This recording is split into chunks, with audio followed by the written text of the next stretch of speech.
shit will be loud. Welcome to the Overwatch What's New panel.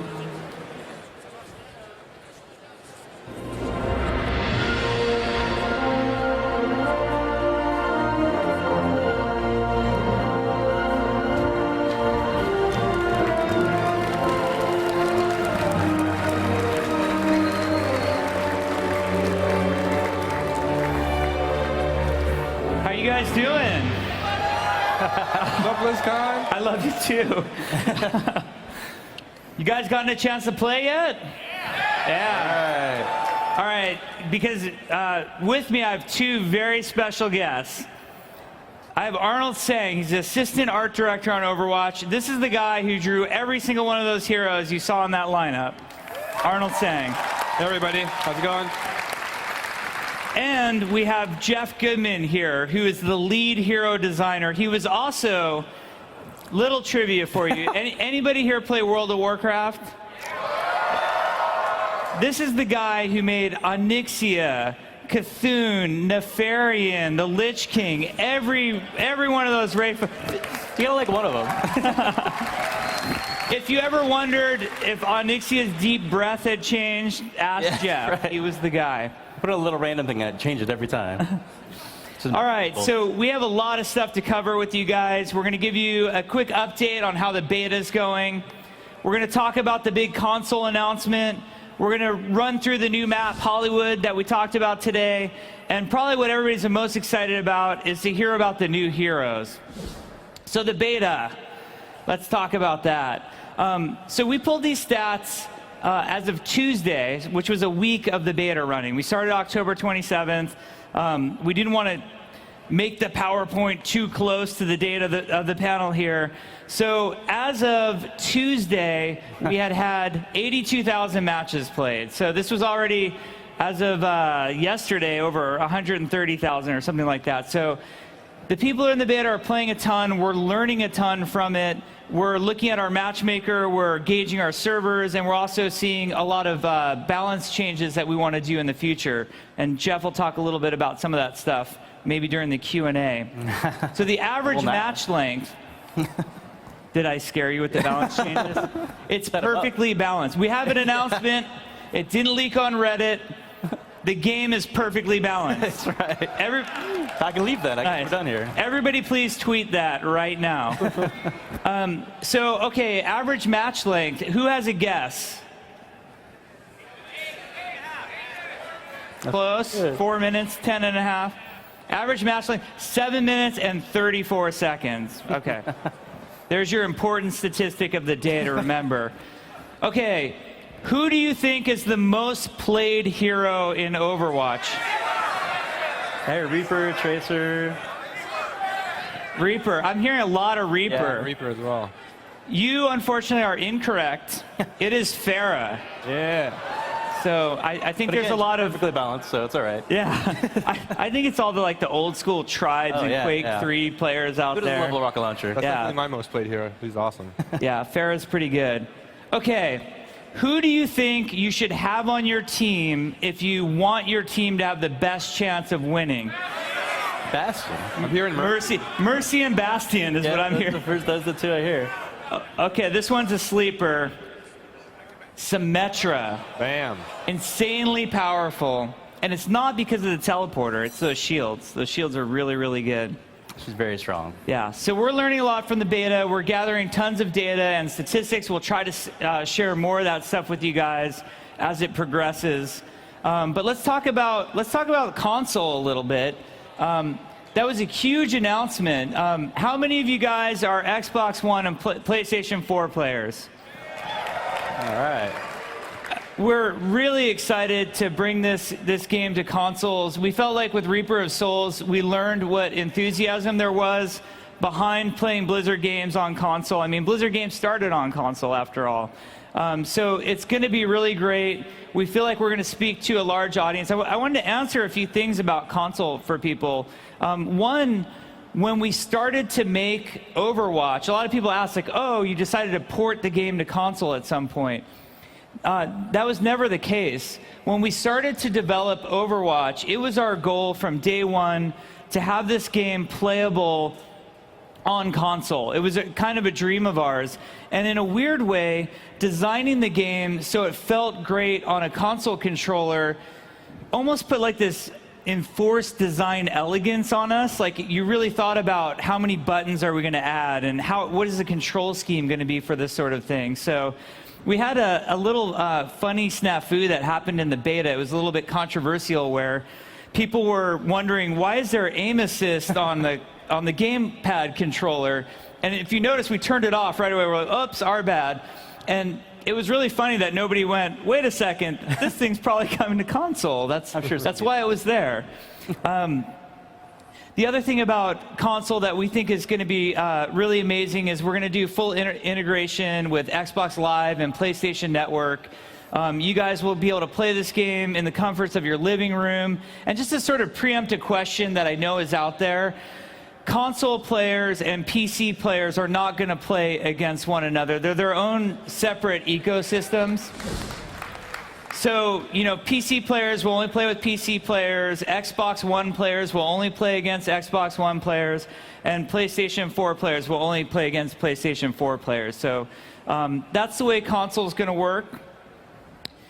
Hollywood, the new map that we introduced. So I think this one was a curveball for a lot of people. We started sending that teaser out. We sent a teaser out of that space movie poster. And a lot of people wonder, well, why Hollywood?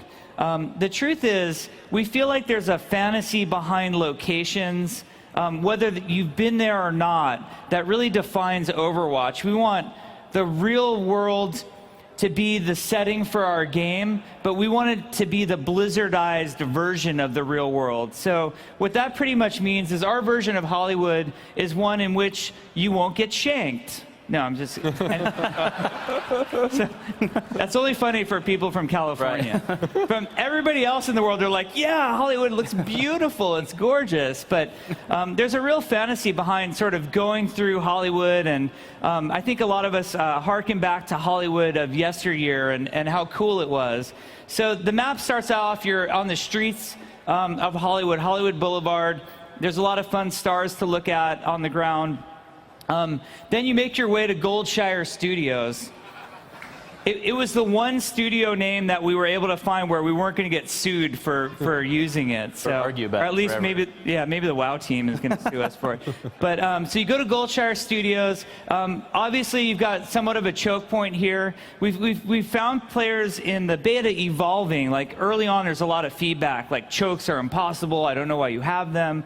Well, guess what? Pharah can just fly over it, and Tracer can blink 30 meters through it. So trying to play the map like it's DE Dust is probably not the best idea. Just pro tip. I'm no pro gamer, but anyway, so after you get through the studio, you go to the Hollywood backlot portion of it. And this is really fun if you've ever been on a Hollywood studio backlot. You know, they're all facaded. From a gameplay standpoint, there's a lot of cool overhangs and balconies. So when you play Reaper on this map, you take totally different routes through the map. You kind of stick to the interiors under the overhangs, but someone like Pharah or Widowmaker is spending most of their time on the rooftops. So it's a really fun gameplay style. Personally, I only play McCree when my team is in the backlot area. And I pretty much role play it the whole time. But his ragdoll falls over the railing. It's like yeah, that's like the opposite of the pro tip. Like the best way to play Overwatch is just role play the whole time. I do that with Hanzo a lot. So then afterwards, you make your way into the soundstage where they happen to be filming almost this retro space movie that we think is really cool. There's somewhat of an Easter egg in this screenshot. Our favorite film director of all time is, we've called out a little call out to him. So on the back of that director's chair is Jeff Chamberlain, the guy who directed the announcement cinematic that we showed last year at BlizzCon, in case you were wondering.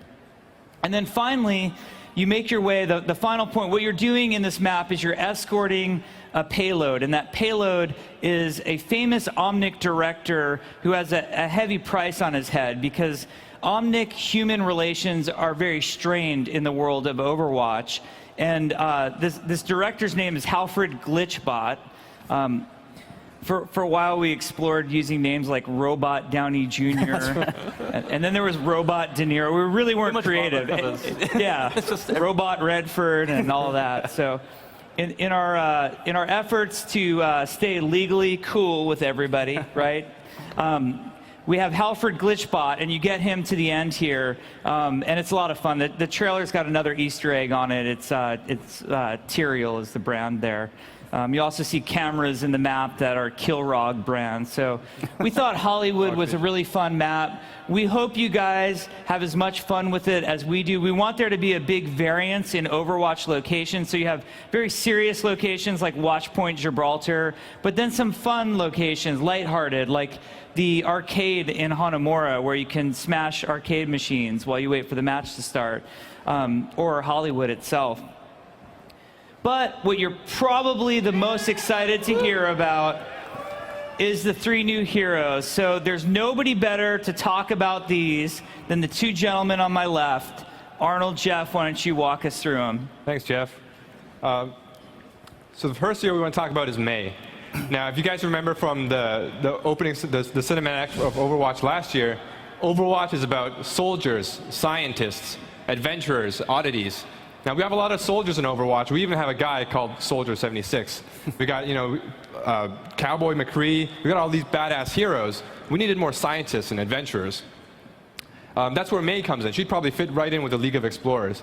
So Mei is a peerless climatologist. She works as a scientist for Overwatch. And in addition to, saving the world from the Omnic crisis and all these other military threats, Overwatch is also looking at other threats that might threaten humanity, such as environmental threats. So to do that, they've set up all these eco-watch points throughout the globe. So Mei was stationed with a team at Eco-Watch Point Antarctica. And they were doing research there on the South Pole, all that stuff. And when there was a polar ice storm that cut them off from the rest of humanity, they lost communication with Overwatch. They were stranded, running out of supplies.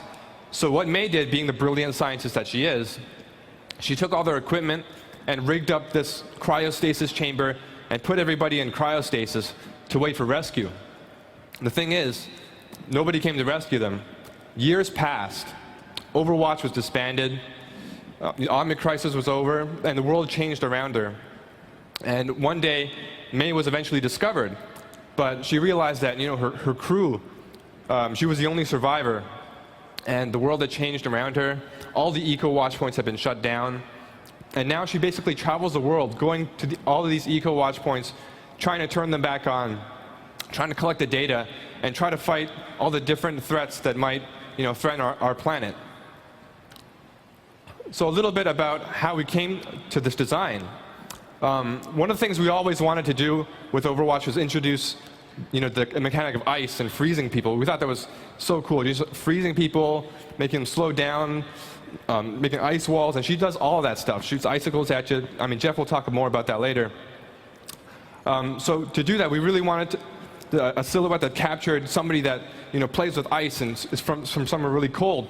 So you see a lot of cool, badass poses in the Overwatch lineup. So we really wanted something that stood out. We gave her a big poofy jacket with a big parka hood. And then we gave her this big ice cannon.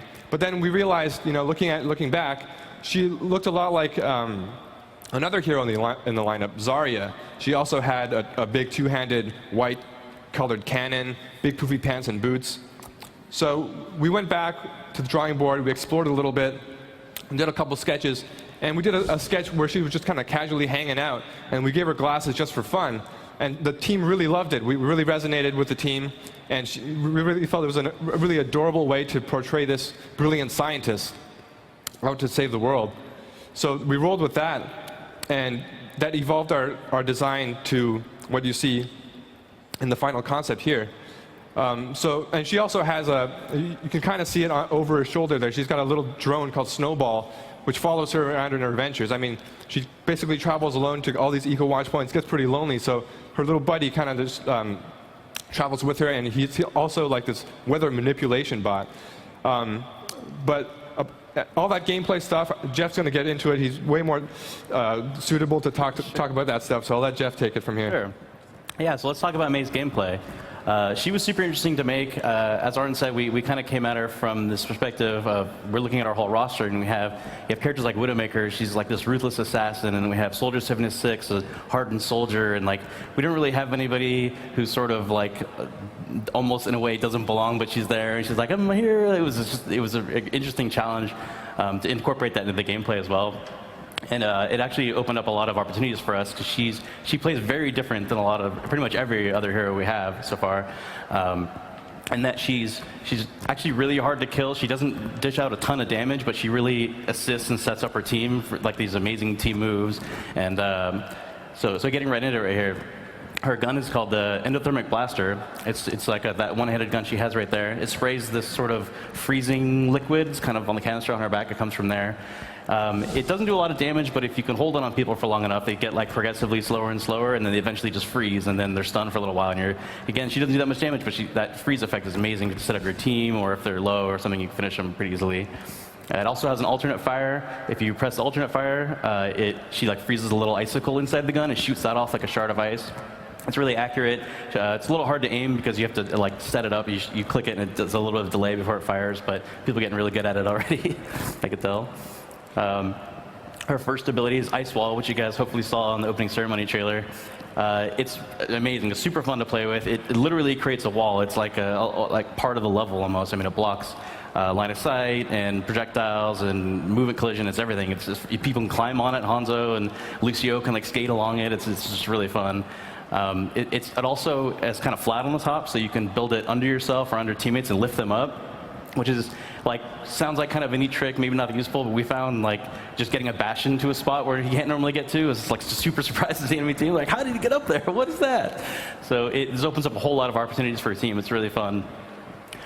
Second ability is called Cryo Freeze. For those of you guys, sounds like a lot of you played WoW. You know about a Frost Mage, but a little spell called Ice Block. It's very similar to that. It's basically Ice Block. She can save herself instantly from danger, and she creates this sort of solid block around her, and that block will block projectiles, and same thing as her wall. You know, Reinhardt charges you, and you hit it, he'll actually impact you and stop, so he won't like go through you and hit your team or whatever, so it's actually a good way to jump in front of him and stop him for your team. Her ultimate is called Blizzard, because it wouldn't be a Blizzard game if we don't have an ability called Blizzard in it, apparently. She throws her robot Snowball off, and cute little robot makes a bunch of noises, goes up in the air and starts spraying. Very similar sort of attack that her primary fire does, but it sprays in a large area and starts freezing everybody. And it's kind of the same effect as her primary fire. They get progressively slower, and it also stacks with her primary fire. So if you get in there while your ult's going off, you can kind of freeze them extra fast with your gun and set everybody up.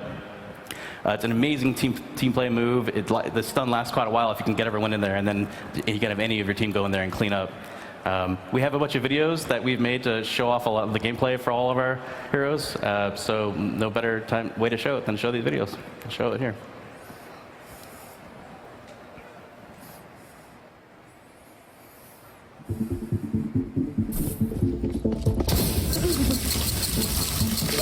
Don't move!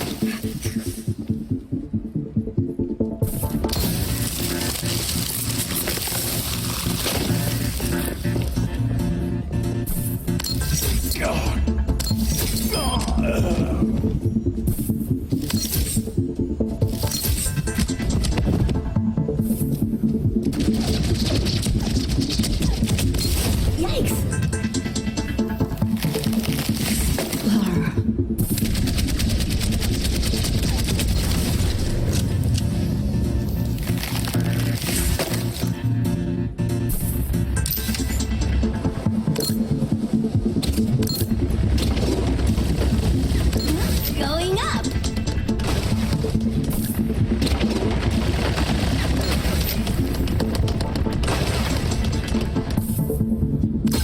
Don't do it! 不许走！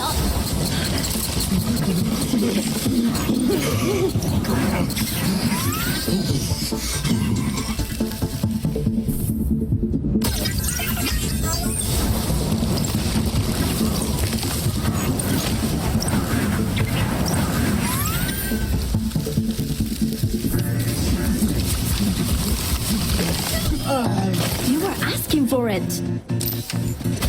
This will stop them.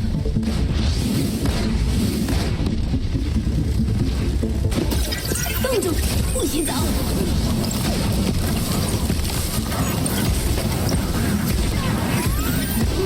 Sorry about that.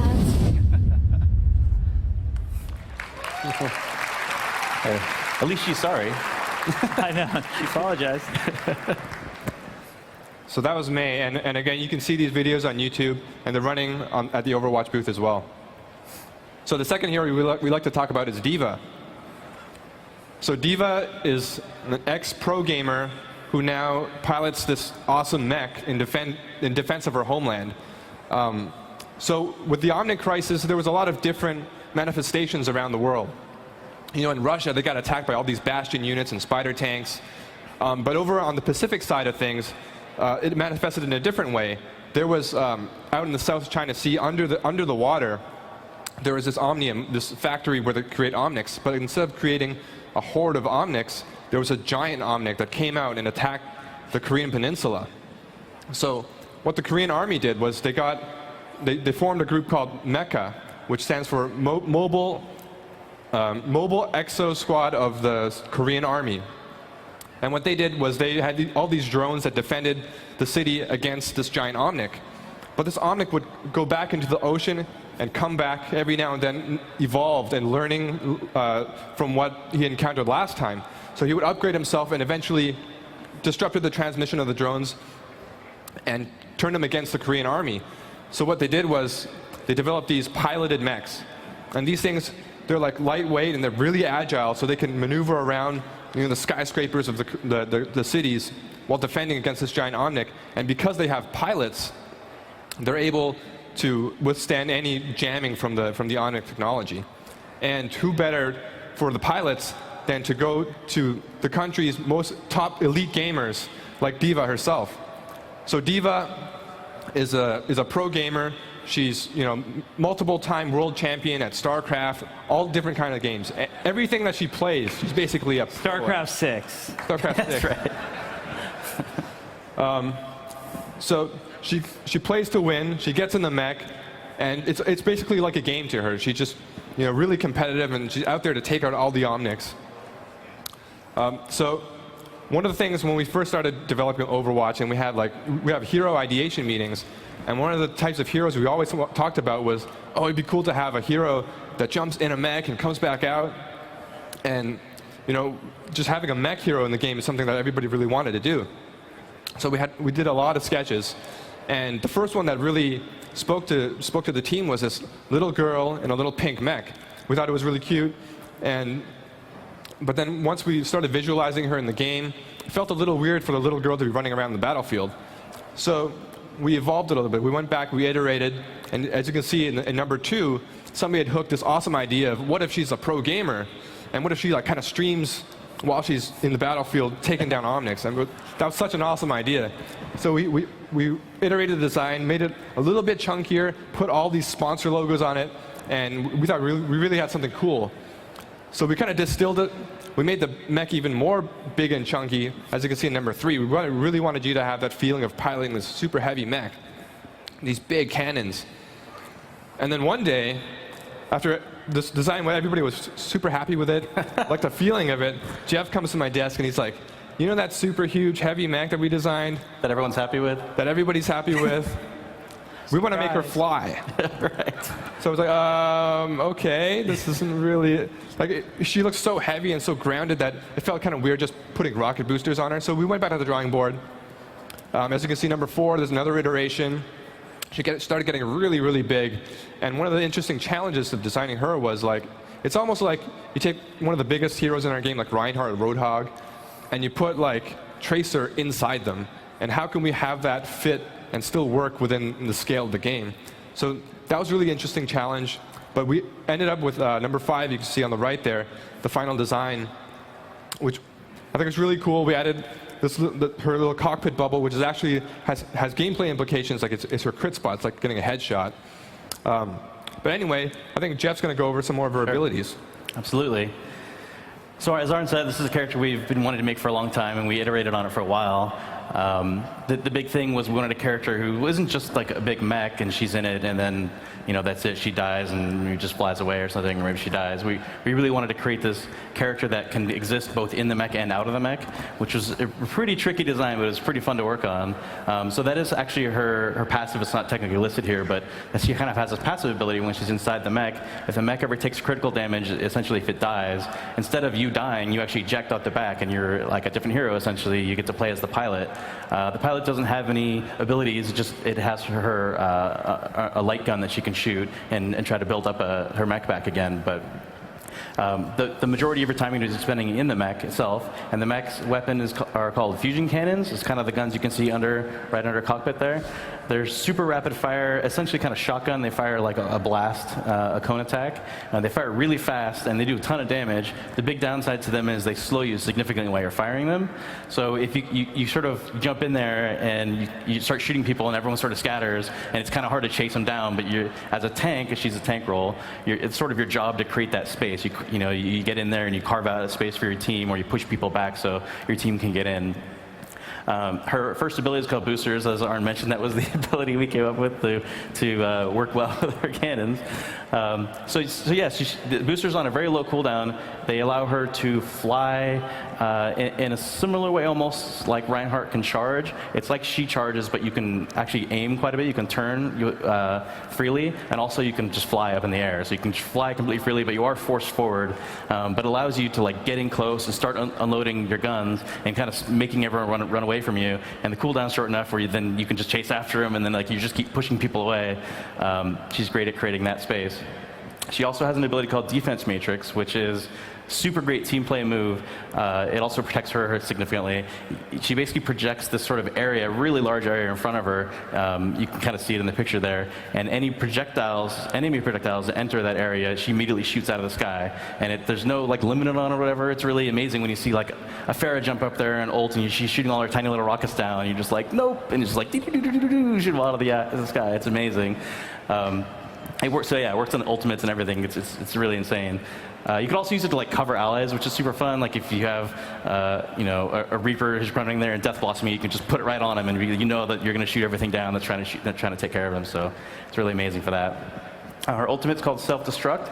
It's sort of another way she can exit the mech. You hit the button and you immediately eject out of the mech, and it starts a timer, and there's a 5-second countdown on it. It's a really loud effect, and you hear a sound and a warning, and everyone has to scatter because after 5 seconds it explodes, and the biggest explosion our game has right now, basically. Huge area. Don't try to run out of the range of this thing, let me tell you. If you fight it, just get out of line of sight if you can, or try to use a May wall or something like that to block it. So this is D.Va herself. Like I mentioned, she only has the light gun. She doesn't have any abilities, but she does have the ability as an ultimate to call the mech back if she can live long enough and do some damage. It's very cheap cost ult, so you can get it pretty easily. So if the opponent kills you and you can get back and hide, it's kind of their job to try to hunt you down so you can't get back in and come right back at them. So we'll show you guys what this looks like. I play to win.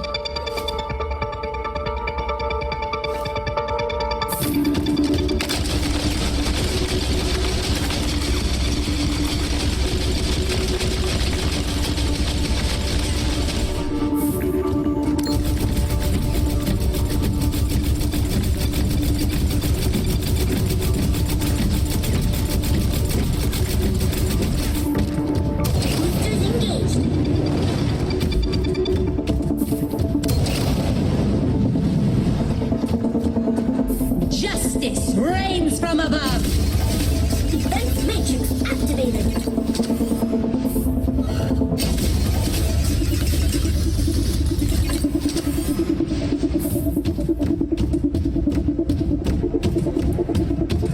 Nerf this!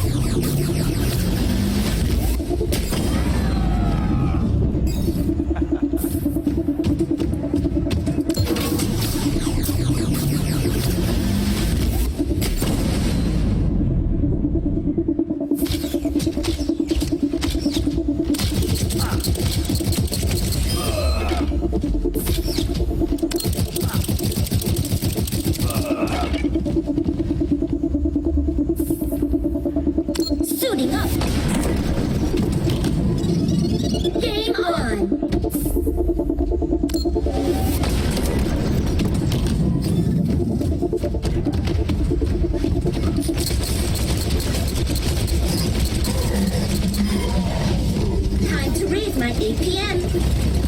Nerf this!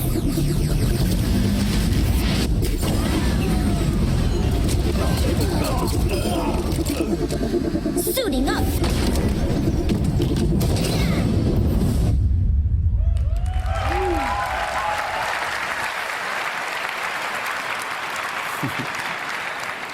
Yeah, she did say nerf this. You heard that right. Yeah. Raising her APM, right?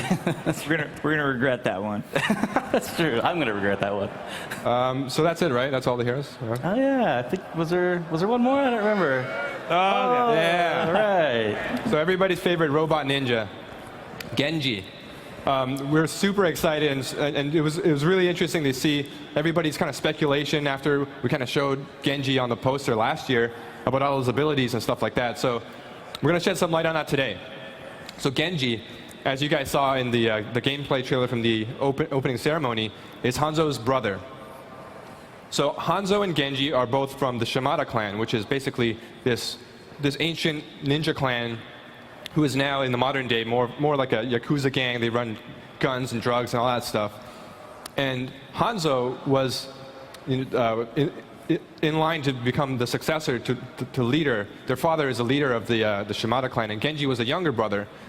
But instead, Genji was more like just this playboy. He didn't really care about the family business. He would just go out and squander the family fortune and go party and have fun. And he didn't really care about everything that Hanzo had to endure, which was take on the family business. So when their father died, the elders of the Shimada clan went to Hanzo and said, Hey Hanzo, you got to get your brother in line. He's a huge liability to the family. He's out there causing all kinds of trouble. So basically, Hanzo confronts Genji, and they have this epic battle. And Hanzo basically delivers a fatal blow to Genji and leaves him for dead. Hanzo leaves the Shimada clan, and at that point, Genji's just there at the brink of death when Overwatch finds him. Dr. Angela Ziegler, also known as Mercy, resuscitates him, and they give him a cybernetic body. So Overwatch has been keeping tabs on the Shimada clan for a long time, and they needed that one key thing to take down the clan, and that's where Genji comes in. They wanted Genji in exchange for giving him his new body to help them dismantle the Shimada clan, take him out for good. So at this time, Genji's, he just got a new body. He just had this epic battle with his brother. He's a pretty torn dude. So he's basically this crazy secret weapon that Overwatch just sends in. They take out the Shimada clan, and Genji's mission is over. He basically leaves Overwatch trying to search for his meaning to his new existence. And his journey leads him to Zenyatta. Under Zenyatta's tutelage, he finally becomes one with his dual existence, his cybernetic side and his ninja human side. And now he's basically an adventurer. He roams the earth, having different adventures with members of Overwatch. So a little bit about how we got to Genji. I'm personally like ninjas and samurais and cyber ninjas. They're like my favorite thing to draw. So for Overwatch, the very beginning, we did so many different sketches of, we got to get the cyber ninja in the game, right? So the one that we ended up with that everybody liked was the one on the left you see there. Was the original Hanzo concept. We called him Hanzo at the time. And we did all these different sketches of different ninja abilities and weapons, like the bow, the katana, shuriken, and like different hooks and chains and all kinds of stuff. And we wanted to cram that all into this one ninja. But one of our design philosophies was we wanted to keep the design focused and have all the essential elements boiled down for that one character. So having all these different weapons didn't really kind of gel together into one hero. So one day, someone was like, why don't we make 2 ninjas? I'm like, yes, more ninjas, the more ninjas better. You can't have too many ninjas. Can't have too many ninjas. That's the rule. So I still remember in the room with Chris Metzen and the guys, and we came up with this awesome story about these 2 brothers. Their fates intertwined, one with a sword, one with a bow. Hanzo, he's actually a master swordsman, probably even better than Genji. But after delivering that final blow to his brother, he puts down the sword for good, and he picks up the bow. And then Jeff came with the design team came with these awesome bow ideas for Hanzo's storm bow. Whereas Genji, we gave him the sword, but that proved to have some different challenges that Jeff will get into. So without further ado, Jeff will talk a bit about Genji's abilities. Yeah. So as Arn said, and as he was originally drawn, you guys saw him in the lineup, you didn't see shurikens, even his weapon is shurikens, but you didn't see them in his hand. Because original concept was very simple. It was this guy with a sword, and it's just really scary. He gets up on you and cuts you up. Turns out that's not very easy to design. It's very difficult. It's hard to make a character like that can have a sword like that as a primary weapon, but is also fun for both sides and feels fair to both sides. So then we sort of had this realization, like, well, what if we just made it his ultimate, and then we can really make it the amazing thing we wanted to make, and it's allowed to be frustrating because it's his ultimate, right? That's how it works. So we really got to put all the power into it there. So his ultimate, as you see at the bottom, I guess starting from the bottom, is he pulls out the sword, and it just does a ton of damage. He doesn't get it for, I think he has like 10 seconds right now, so you get it for a decent amount of time, but he can't have it forever, but he just carves everybody up. It's really scary. When you hear him pull that out, everyone's just like, oh my god, panic mode. He normally runs around with a kind of a shuriken setup. He has a shuriken sort of dispenser in his arm, because his arms are actually all, he's full cybernetic body and everything, so they're actually like inside of his arm. So he's a really cool animation where he pulls them out and he's holding 3. And he normally throws them with the left click as the primary fire. He throws them kind of a burst fire, one after another, really fast. They're perfectly accurate, so if you're really good at sniping with these things and are good at leading people, they're really, really deadly. He has an alternate fire where you can instead just throw them all at once, kind of in a fan pattern. It's good for if somebody's really low health, you just want to take them out, or there's a couple targets you want to hit, or big targets in front of you, you can hit them with all 3. It's really strong. His first ability is called Swift Strike. He dashes forward. He has a small blade on his lower back, you can see there. He pulls that out and slashes with it. Everybody he goes through takes damage over time, continuously. And it also allows you to go any direction you're looking, including up. So unlike Tracer, he can jump up on top of buildings or anywhere. You can jump up and slash a fair out of the sky or something. That's really amazing for that. It also has a very interesting property where if you ever get an elimination of any kind, it resets the cooldown on it. So you can go on these tears where you just get on a roll and it's like, I'm unstoppable, especially when you have the sword. It's amazing. He has a second ability called Deflect. Hopefully you guys saw from the opening ceremonies in that trailer. It was amazing. That ability, he has it for a couple seconds. He pulls up his blade, and any enemy projectiles that hit you are instead redirected as your projectiles to your cursor where you're looking. So it's amazing that you get a bunch of people shoot at you, and you just kind of focus on one person and deflect everything to that one person. It's super fun. It works on ultimates. We've had times where Azaria comes up on ults, and the guy swift strikes and deflects it back at her team. It's just the possibilities are so fun with this thing. He also has a couple passives. He can wall climb, much like his brother Hanzo. He also has a double jump. He does like an extra flip out of the air, so he's really mobile in that way, especially if he can get on those kill streaks like I mentioned with Swift Strike. So without further ado, let's see what it looks like in game. 身を捨てても妙理は捨てず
水のように流れ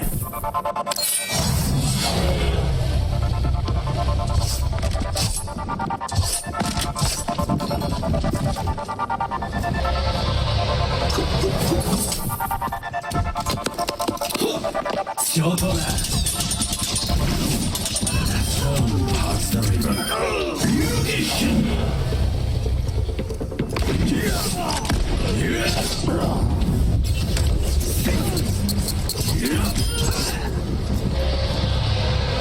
俺は勝つな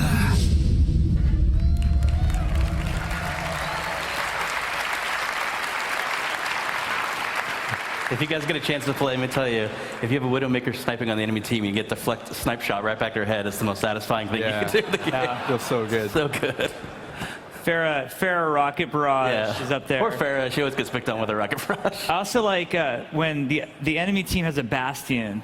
Oh, And yeah. you got somebody just going nuts, and I don't like to aim back at the Bastion. I like to aim at one of his teammates. Totally. And Bastion will just feed into the Genji and just kill some poor teammate.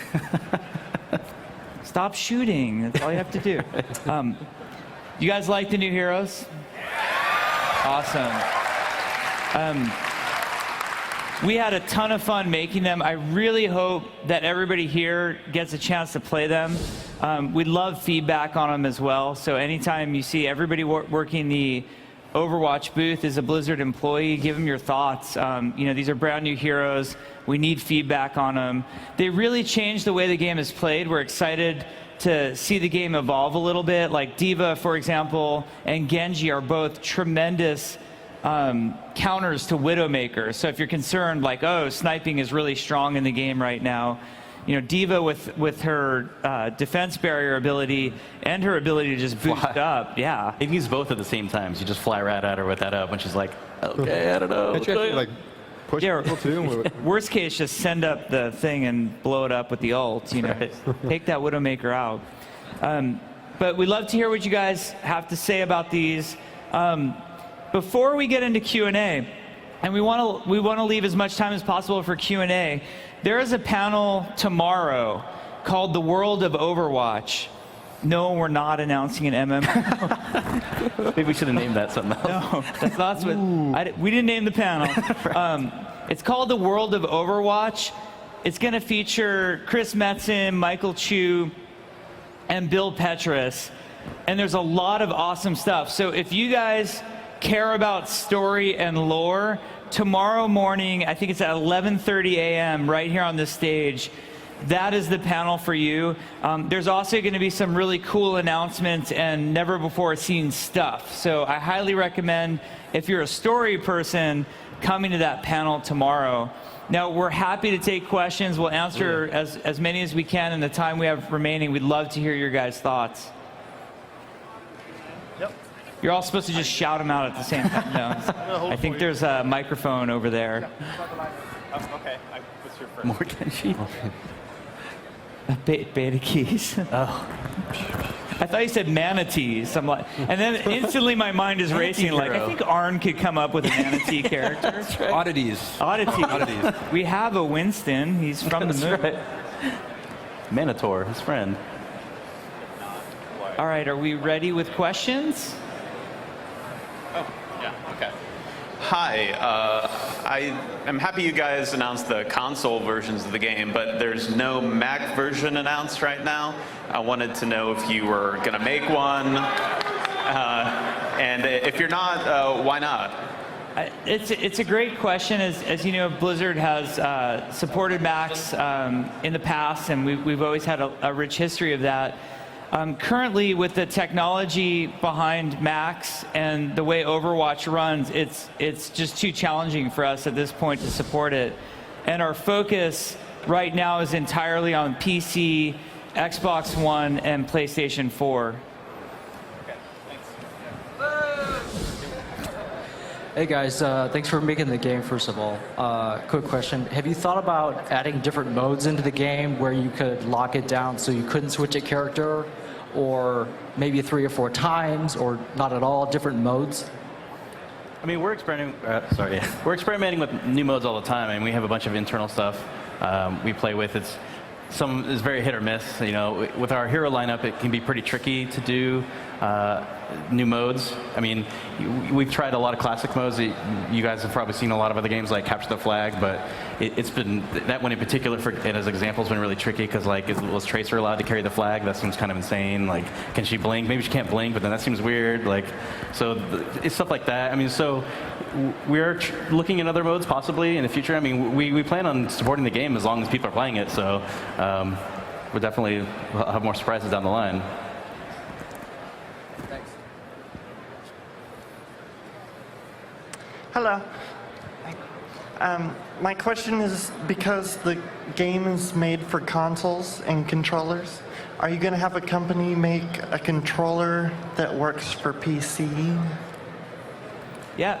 Well, yeah, you can use a controller, a gamepad right now on PC. Actually, right now in the beta, it's supported, fully supported, and there's full Rumble support and everything in there. So it's. I was kind of hoping for maybe a specific one for just the game. Oh, I don't know. It's a cool idea. Yeah, it's a cool idea. Great idea. We would love. I like it. Yeah.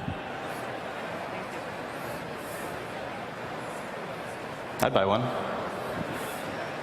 Hello. Most characters have like their utility ability on E and their movement ability on Shift. Like Junkrat, he puts down his mind and moves. Reinhardt, he charges on Shift. But you guys flip that for Mei, where like the wall that actually moves people is on E, but her invincibility, her ice block, is on Shift. Are you guys planning on maybe keeping the status quo, or are you guys flipping it up a bit? I think, yeah. I mean, she doesn't have a movement ability per se. I mean, I guess. Her shift makes her not able to move.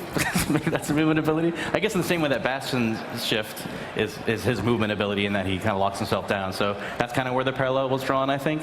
But yeah, I mean, if that's great feedback, and if we get that kind of stuff often, in the past we've actually swapped a few buttons around. I don't remember which ones. Jeff has actually pushed me. It was Roadhog, right? Yep. Yeah, Roadhog. It used to be the other way around, and Jeff was just like, "You must switch every day. You got to change this. Got to change this." All right. Well, I kept trying to hook people, and then he'd just start huffing the thing. Right. Not good. So there's still possibility, but that's great feedback. One other thing a question that comes up a lot about the way that the keys are bound, you can totally rebind your keys. Absolutely.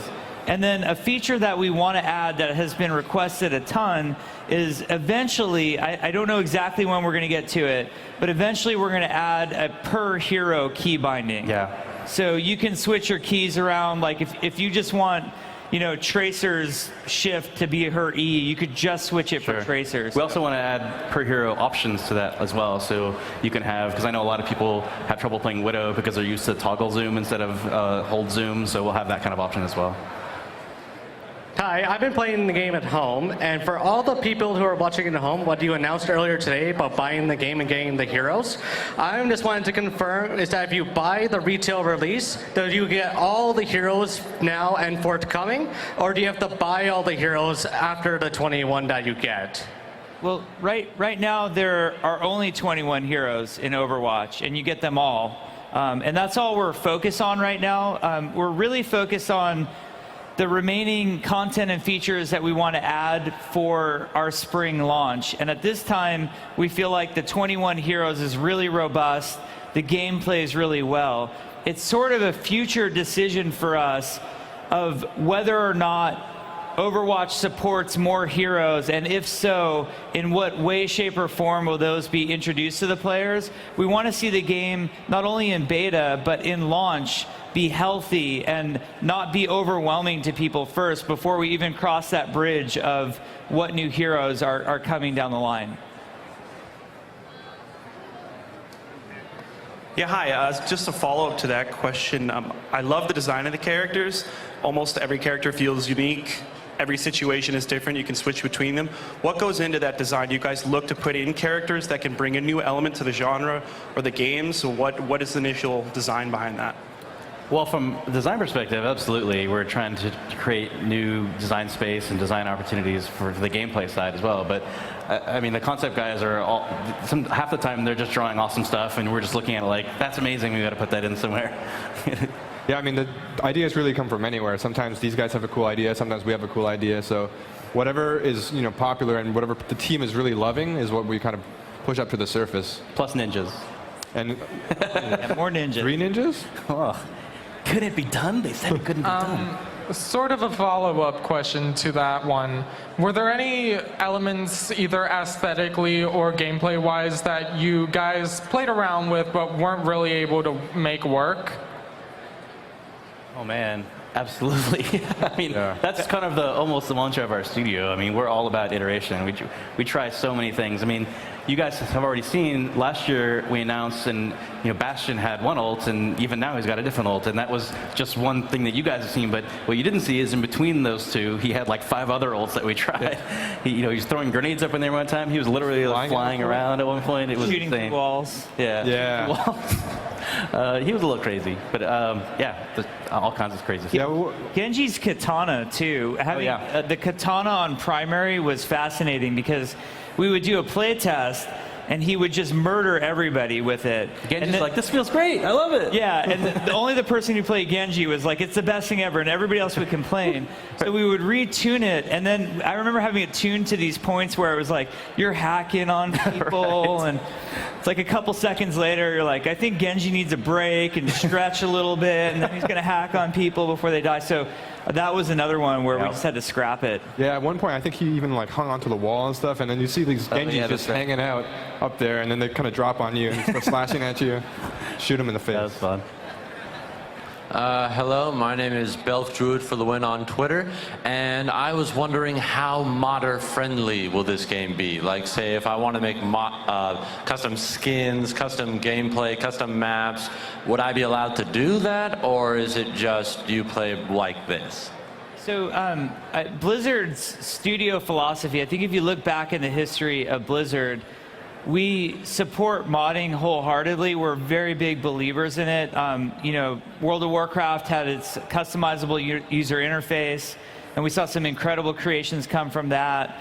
Dota would not exist if it were not for Warcraft 3's moddable map system, which we thought was fantastic, and they've added that to StarCraft 2 as well. So philosophically, we are absolutely believers in modding, and we would like to figure out how to get more of that happening with Overwatch. Right now, our focus is on our spring launch, and I do not think we'll be able to have a lot of modability to the game by the time we launch. But it is a value for us to keep pursuing it. A big question is, how do we make our tools and our code accessible to people and really nice and sort of a good player-facing version of our tools. So it's something that we would like to explore, probably not by launch, but we're going to be supporting this game for a long time, and we absolutely believe in modding. Hey, just before I ask my question, I'm not a gamer, I'm a Blizzard gamer, and that's 1,000% because you supported Max from day one, so just that's important. So, I'm curious, as you diversify above 21 heroes, like in WoW, kind of one thing that happened is that like people started saying, oh, there's sort of like this homogenization of roles and abilities, and like, is a Destro lock that different from a Fire Mage? And like, as you expand that cast, how do you continue to keep each character unique? Yeah. Actually, if you don't mind, like, we feel pretty good about the 21 heroes right now. I feel like we're at one of our limits where 21 feels fantastic. They feel very unique and very diverse. There's also the read of the game. If you're like a new player coming into it, just do you know what's going on? Do you know what the other guy's doing on the other end of the barrel down there? So at this point, we're pretty committed to 21. And we haven't thought much beyond that, but we have explored, what might exist with new heroes. When like last year we had 12 and we added 9 over the course of the year. So you can speak to like what adding those extra 9 was like. Sure. I mean, like I just answered in the last question, we're trying stuff all the time, and a lot of stuff doesn't work, and so we're trying new stuff and throwing stuff out all the time. But there's a lot of times we'll have a really cool idea, and it doesn't quite work maybe just for that hero, but we really like the idea, so we kind of save it off. So we do have some sort of like almost like this palette of really cool ideas out there still that feel very unique. But I mean, I feel like personally, there's a lot of design space to explore still. I don't think we're in any danger in that way. But I think our 21 here complement each other very well. Hi, I was thinking of like Tracer here. Are we gonna get like an alternate version of her, or sorry, one sec. like a different skin, because some people like her, or another person likes the Genji with a male or female for like different upgrades and everything. Because some people just like a certain character, or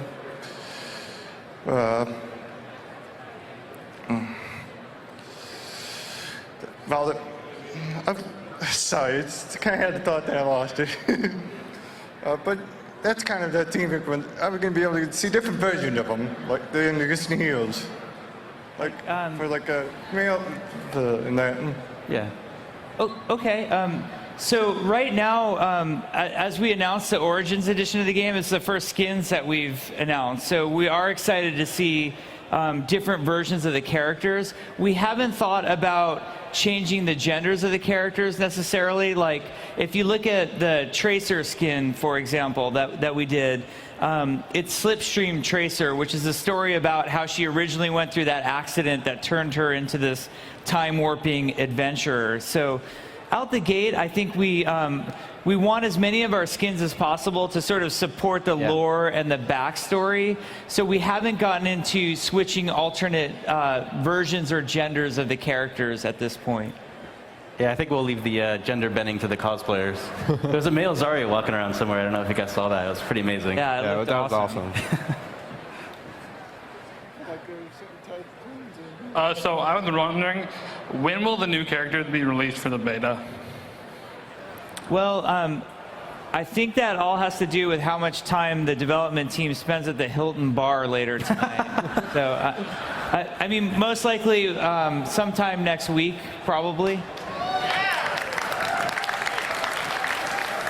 Hi. Is that good? Okay, sorry. Now that the game is being released for PS4 and Xbox One, have you looked into doing split-screen co-op for when they're released? Split-screen co-op would be awesome. Yeah. We don't have plans to support it at this time, but it's a killer idea.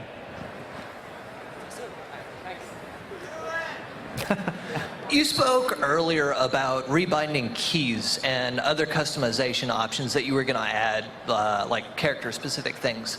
I wanted to ask specifically about changes to the UI and how the game looks. Will you be able to turn off the UI entirely, scale down things like WoW, change your FOV? I think you can do that one. Actually, a lot of the things you mentioned you can already do. You can turn off the UI entirely. You hit Alt-Z, just like World of Warcraft, and that works. We added the FOV slider based on your feedback. We heard you loud and clear. And then UI is an interesting one.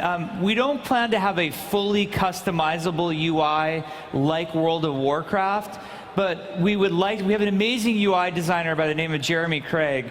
And his belief is that we could add more UI options rather than having a completely customizable UI, add certain options to certain features. So an example that he gives is that there's a lot of desire for changing the reticle. Some people just want to change the shape or the color. It's something we believe in. I don't know when we're going to get to it. It's not something we want to drop everything we're doing right now and make a whole reticle system, but we're not opposed to it either. So it's something we believe in, but probably on a per feature basis in the UI. But we'll keep reading the feedback and suggestions and see what we end up with. Thank you. This will be our last question. So you've talked about balancing characters, which shows some level of esports. And my question really is, are you going to be working on making a league for console and/or the PC versions? Well, we're going to support esport and console together. We haven't announced what the big plans for Overwatch are in terms of esport, but we really look at our three platforms as equal, and we believe in all of them. We know that there are players of amazing skill levels across all three platforms, and when it comes to esport, we want to make sure that there is support given not only to PC but to console as well. No official plans at this point. That's coming at a future date. We have a lot in store for esport in the future. All right. Well, that's it for us, guys. Thank you so much. Thanks, Please everybody. come tomorrow at 11:30 a.m. We'll see you guys Thanks, later. guys. Have fun. Go play the game.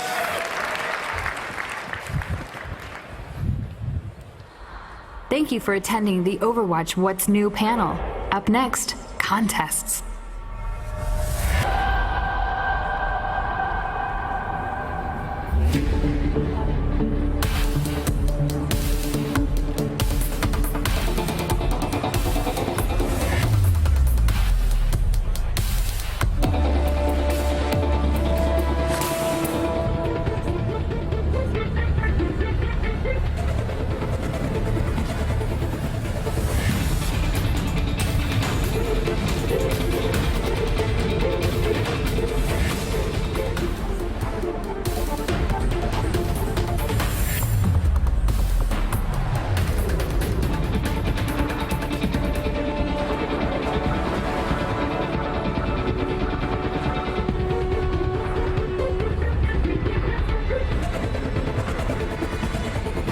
You're watching BlizzCon 2015, presented by DirecTV.